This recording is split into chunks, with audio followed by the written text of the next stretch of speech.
Pessoal, boa tarde. Bom, hoje, então, nós damos início à última unidade aqui do nosso curso e nós vamos ver o que nós vimos desde o primeiro dia de aula, tá bom? Algoritmos. Entretanto, com um enfoque mais rigoroso, com mais detalhes, certo? Eu espero que a gente venha enriquecer a noção que vocês têm de algoritmos com as aulas dessa última unidade. Bom,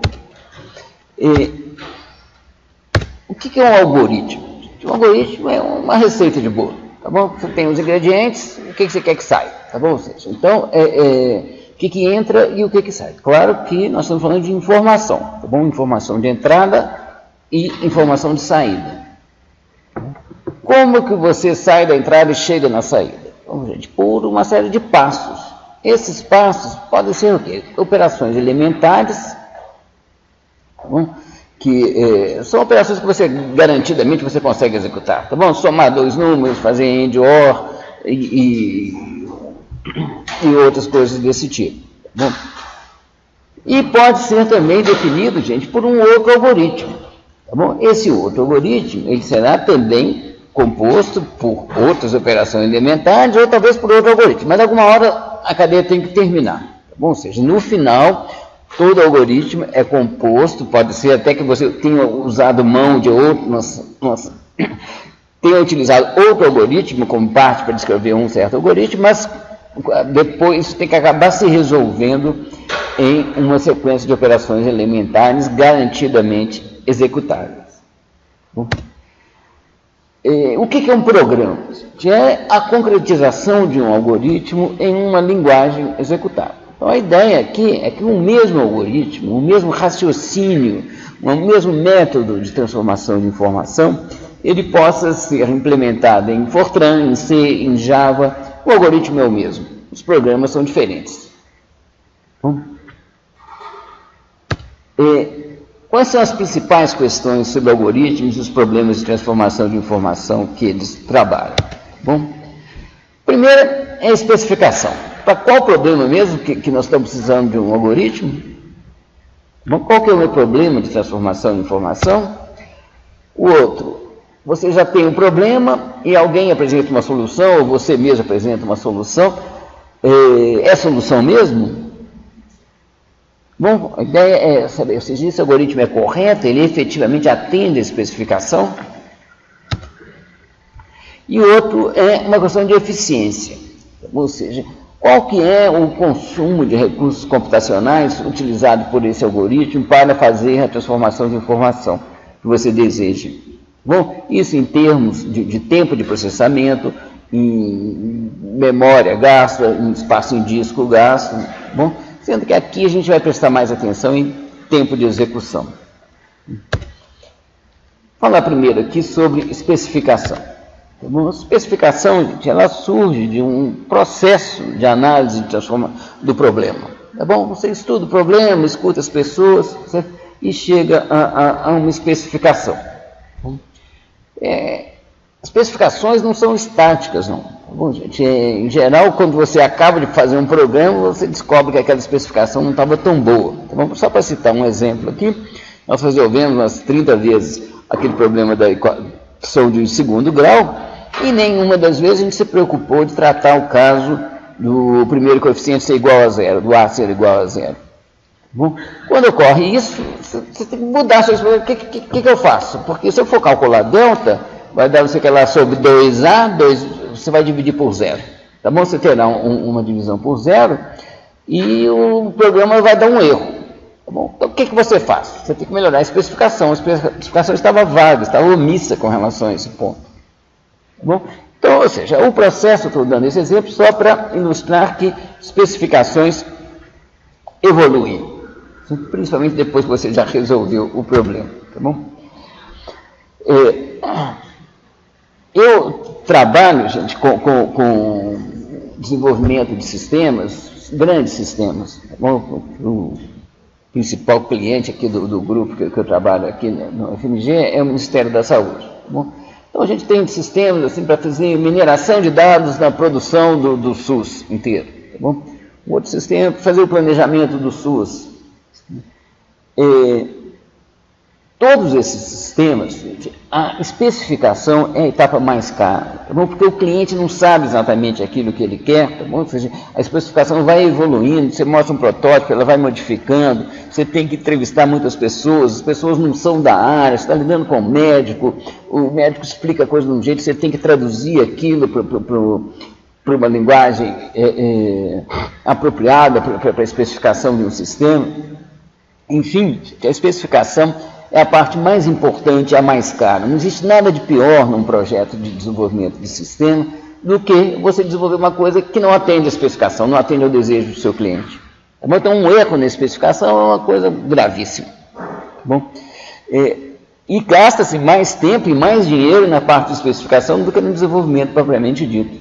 Bom, tem projetos aí que você fica 2 anos especificando e desenvolve em 3 meses. Ou seja, o desenvolvimento em si não é a parte mais cara, normalmente. Tá bom? Bom, com toda essa importância, gente, nós aqui, esse aqui não é um curso de especificações, tá bom? Existem outras disciplinas, engenharia de software, engenharia de requisitos, que se ocupam exclusivamente desse assunto, que é da mais alta importância, tá bom? Aqui, entretanto, a gente vai fugir disso. Nós vamos trabalhar com problemas cuja especificação seja o mais simples e mais óbvio possível. Então, como a gente tem trabalhado e como vamos continuar a trabalhar. Todos os nossos problemas, a especificação deles é muito simples. Em 10 linhas está especificado. Bom, como é que você sabe se alguém chega com um programa, um algoritmo para você, se aquele algoritmo é correto, se ele atende efetivamente a uma especificação? É possível transformar o seu programa num sistema formal que você demonstra, como se demonstra um teorema, tá bom? Um teorema de geometria, um teorema de álgebra. Você consegue demonstrar que o seu algoritmo é efetivamente uma solução para um dado problema. Isso que a gente chama de prova formal de correção. Na prática, somente algoritmos muito pequenos, os críticos chamam de toy examples, sabe, de exemplos de brinquedo, que conseguem ser demonstrados. Sabe, essa área tem tido algum progresso com a avaliação automática, mas, na verdade, prova de correção é uma coisa que se utiliza só para problemas muito pequenos. Tá bom? Um meio de ganhar convicção de que seu algoritmo está correto é fazer testes. Você testa, para alguns casos que de uma forma ou de outra, você calculou a sua equação de segundo grau na mão, e aí você testa para ver se o seu programa chegou às mesmas raízes, ou você tem um outro programa equivalente, ou tem alguns casos lá que você vai fazer à mão mesmo o processamento para conferir se o programa está certo, tá bom? E com isso você se convence de que o seu programa, de que o seu algoritmo está correto, tá bom? Mas é importante lembrar que é o seguinte, testes, gente, eles podem descobrir erros, tá bom? Mas eles não servem para garantir a ausência. Eu vou mostrar por que logo em seguida com o nosso exemplo aqui do velho exemplo do somador em cascata. Tá bom? Isso aqui é aquele somador, o exemplo nosso vai ser de hardware, tá certo? Um circuito, que está somando a parcela B com a parcela A. No caso aqui são 4 bits, tá bom? E está utilizando circuitos de soma completa, aqueles que recebem 3 entradas, né? 2 bits das parcelas e um vem 1, e produz um bit da soma e um vai 1. O vai 1 de um circuito de soma completa é a entrada do outro circuito. Bom, vamos pensar que a gente fez aqui, são 4 bits, mas que a gente tem um somador de 32 bits. Tá bom? A gente precisaria, para testar completamente esse somador, fazer os 32 × 32, tamanho 64 bits, você tinha que fazer 2 elevado a 64 testes para esgotar todas as possibilidades. Tá bom? E nós já vimos que 2 elevado a 64 é um número enorme, você vai ficar alguns séculos aqui fazendo esse teste, não é viável fazer uma coisa dessa. Bom, agora, por que a gente acredita no somador? Bom, a gente acredita porque a gente entende a estrutura dele.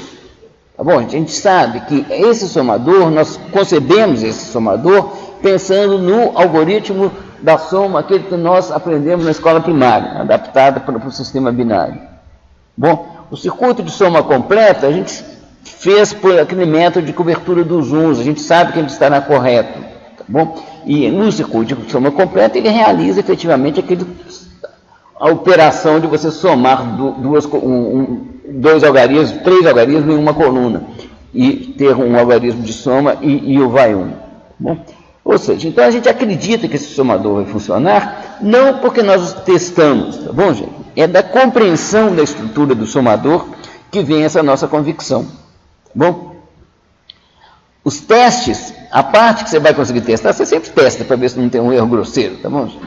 Mas assim, ele vai cobrir uma fração ínfima do espaço de possibilidades para as entradas, tá bom? Então, testes são muito importantes? São, tá bom, gente? Mas testes não garantem a ausência de erros. Então, você pode descobrir erros, aprimorar seu algoritmo, tá bom, com testes, tá bom? Mas você nunca garante que faltam erros. Tá bom? Nós vamos aqui procurar convencer-nos, né, da correção dos algoritmos que nós implementamos aqui. Bom, agora, com relação à eficiência, nós vamos lidar principalmente com o tempo gasto por um algoritmo, tá bom? E nós vamos ver que algoritmos que fazem a mesma coisa, nós vamos ver hoje e vários outros exemplos, eles podem diferir muito na eficiência com que eles utilizam recursos computacionais, muito mesmo, tá bom? E nós, da ciência da computação, nós nos apropriamos da palavra complexidade, entendeu? Para designar não uma coisa complicada, ou seja, complexidade de um algoritmo não é quão complicado, quão intrincado que ele é, não. Tá bom, gente? É como que o gasto dele de recursos computacionais cresce quando o tamanho da sua entrada cresce. Tá bom? É isso que a gente chama de complexidade de um algoritmo. Tá bom? Você tem um algoritmo que cresce com o quadrado do tamanho da entrada, o tempo que ele vai gastar. Outro algoritmo, o tempo que ele vai gastar, cresce linearmente com o tamanho da entrada. E a gente procura caracterizar a complexidade de um algoritmo de uma forma independente da velocidade de execução de um processador. Tá bom?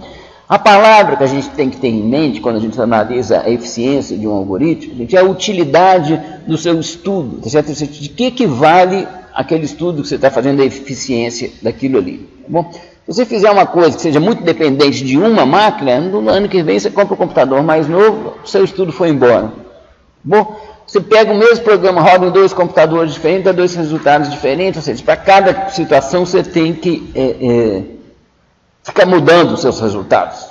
Bom, a gente quer obter informações que sejam úteis, independentes, que nos indiquem qual é o comportamento de um algoritmo de forma independente da velocidade específica dos processadores em que ele venha a ser implementado.